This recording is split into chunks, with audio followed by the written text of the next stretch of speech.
madaling araw biglang may kakagat sa'yo, magigising ka.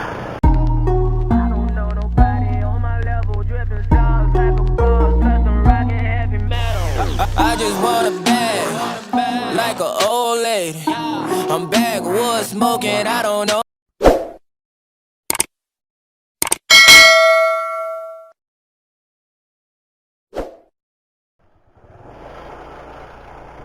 What's up mga kados? Ngayon uli ako nakapag-vlog.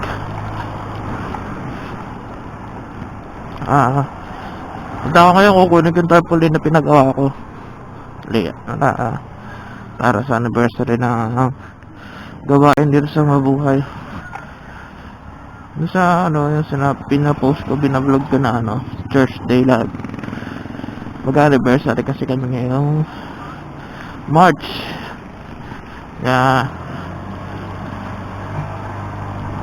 Pagawa ko ng tarpaulin, ipapaskill namin para malaman ng mga tao, maraming maka-attend at makatanggap ng blessings. Sa March 17 to guys, sa simbahan sa Our Lady of Mount Carmel Chapel din sa Mabuhay Homes dito sa Binangonan. Dalawang Mabuhay Homes, mayroong Mabuhay Homes Cavite. Dito sa Mabuhay Homes Binangonan.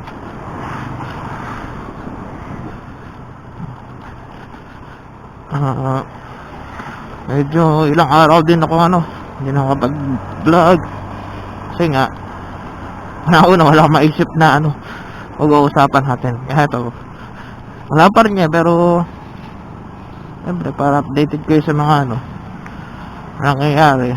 Susubukan ko yung mag-vlog araw-araw. Medyo naging busy lang din kasi ang daming mga ginawa, daming mga tinapos na katulad yung mga sa sticker para sa there's club na meron ako kasi nag-layout ng stickers noon. Tinapos ko kasi para i-send ko na lang doon sa gagawa at magawa na.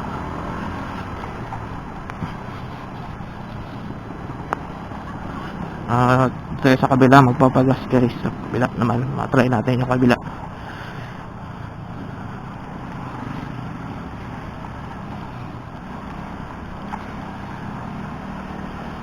Kanina nagatid nga pala uli kami kanina sa airport. Hindi ka lang ako nakapag vlog noon kasi madilim din. Hindi naman kami nagbukas ng ilaw sa kotse. Medyo antok pa ako nun. Pag-uwi kain, tulog agad. Tapos nagising ako.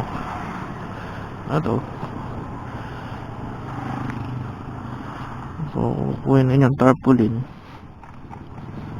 Nadali lang guys Mapagas lang ako.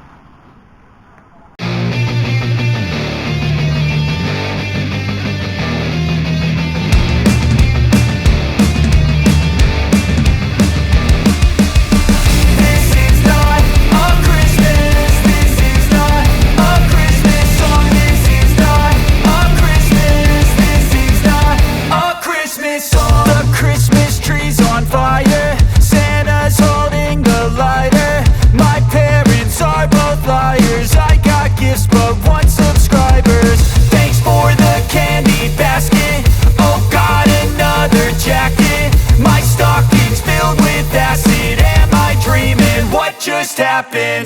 This is not a Christmas. This is not a Christmas song. This is not a Christmas. This is not a Christmas song. This is not a Christmas. This is not a Christmas song. This is not a Christmas. This is not a Christmas song. My neighbors compete to see who can put up more blinding lights. The kids all wish away the month 'cause they want presents in sight. This year had me so mad. I've been bad, got cold at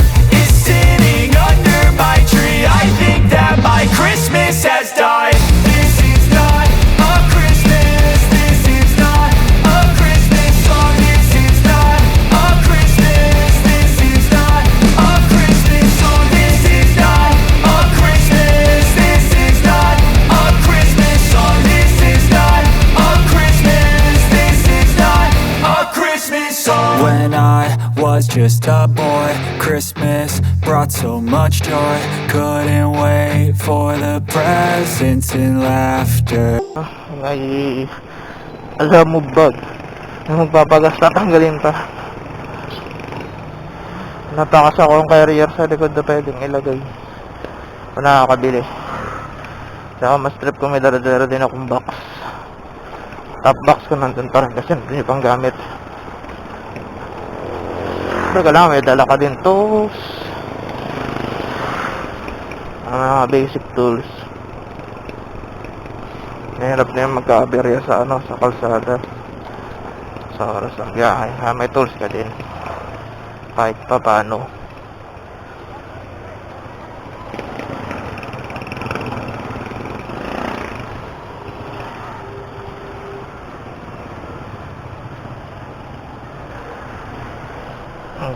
Stoplight sa Pantok. Palabas na ako ng Pantok West.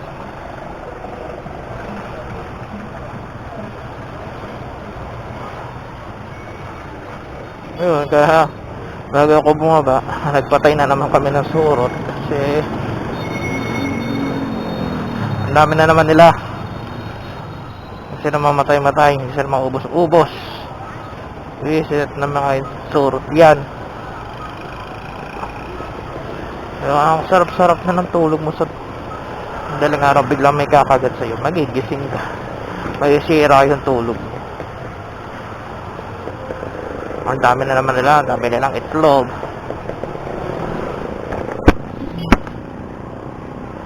Comment down nyo guys yung pwedeng pampatay sa surot para maubos sila. Nagawa ko kasi sinusunog ko kaya mga putsun namin batas-batas kasi nasunog ko yung mga itlog na surot. Kapag hindi sila nasunog, iniinit lang sila, hindi sila namamatay Comment down niya guys yung pwedeng solusyon dyan sa surot na yan.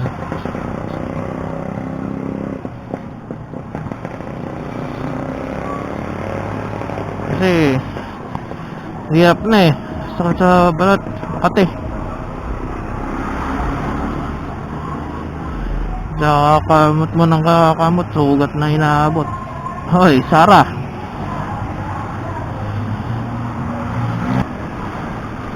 Ngayon ko lang din nagamit to guys sa itong motor na to.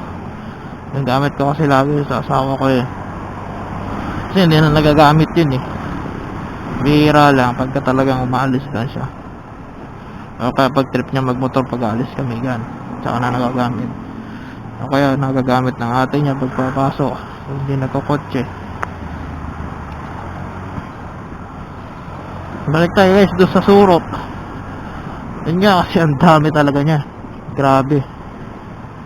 Tapos pagka tulad niya pag sinunog na siya, ang baho ng amoy. Sobrang baho. Ang sakit sa ilong.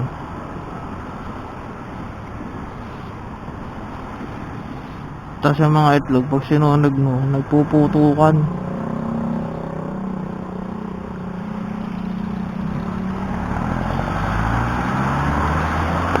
Kailangan talaga sinusunog pero yung may mga natitira pa rin kaya sunugin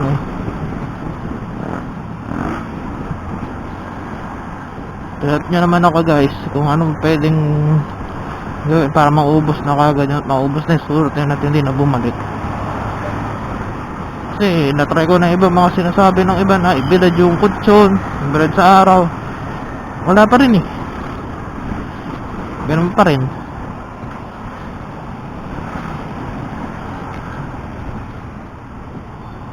Wala sa init daw kasi namamatay pero sa araw hindi niya kaya hindi bilad na namin ganun pa rin namamatay yung malalaki pero yung mga itlog niya ilang araw lang makikita mo malalaki na rin naninips nakakagat na rin huwag nakagat pa naman siya sobrang kati talaga kasi magsugat na kakakamot.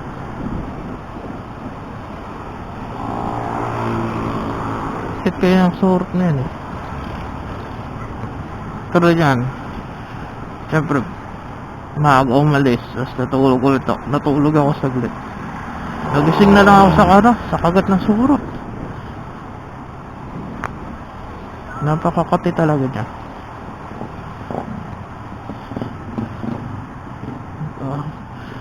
Dalawa niya ako guys kung anong pwedeng gawin dyan. Tapos i-video natin lahat yan. I-vlog natin lahat yung mga suggestion nyo na ano, na gamot dyan sa surot na yan. Tapos comment din kayo guys ng mga pwede nating ano, i-suggest kayo ng pwedeng topic pwede nating mapag-usapan, pwede ka ma-share na idea sa inyo, pwede natin gawin sa vlog. Huwag lang sasayaw kasi di ako marunong sumayaw.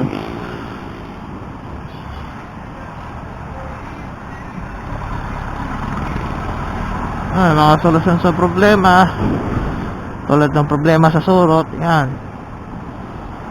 Mga tamay sa suggest nyo, okay, bablog natin yan, pag-uusapan natin yan.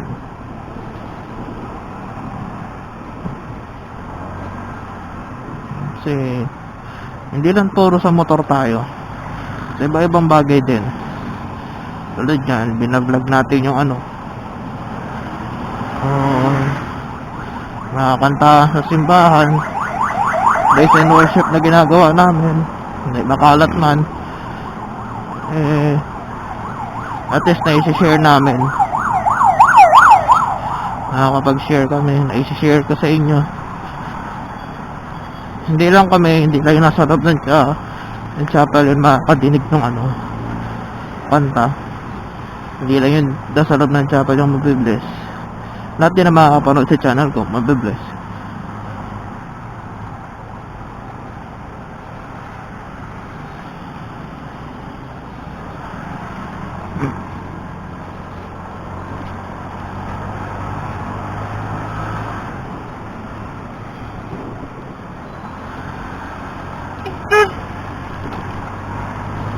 Ito ang panibago ng motor, scooter.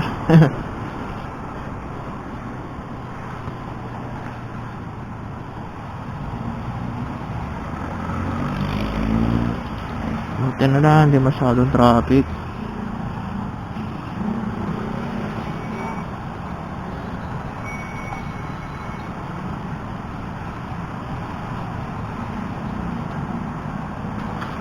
FMJ muna tayo sa FMJ.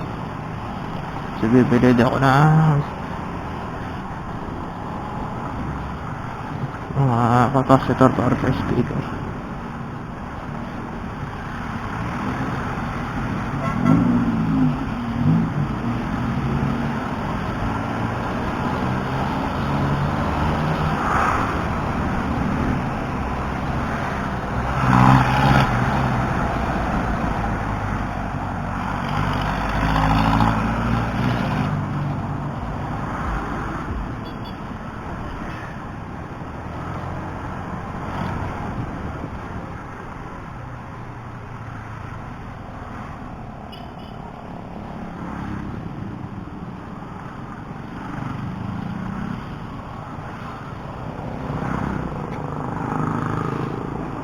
Buti hindi maaraw, makalimlim lang at hindi umuulan. O ibaw.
So guys, babalikan ko na lang mamaya ha.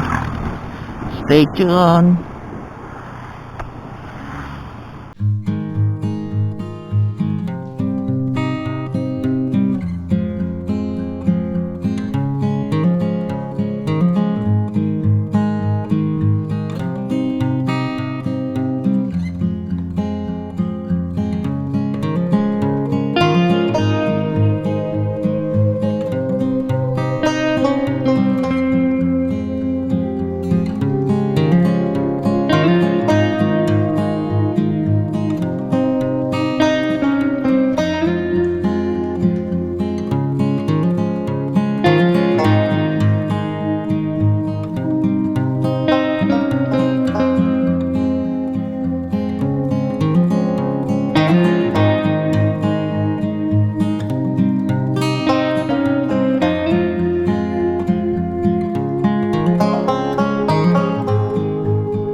Balik na ako. Bawi na guys. At nakuha ako ng tarpaulin. Nakabili na ako ng pyesa ng speaker. Bukas gagawin namin yung speaker.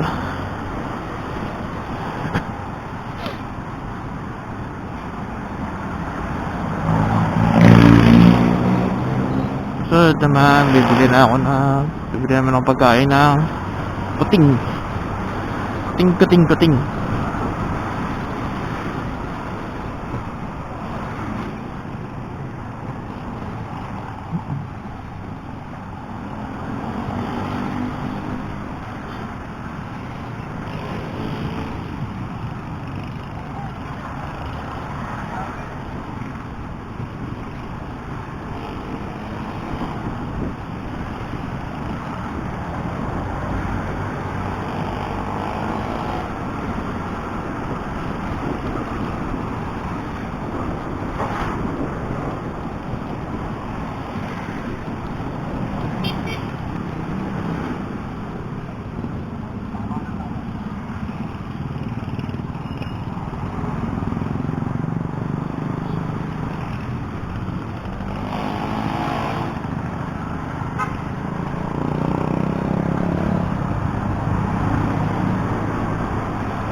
So ayan nga guys, ito na lang tatapusin to.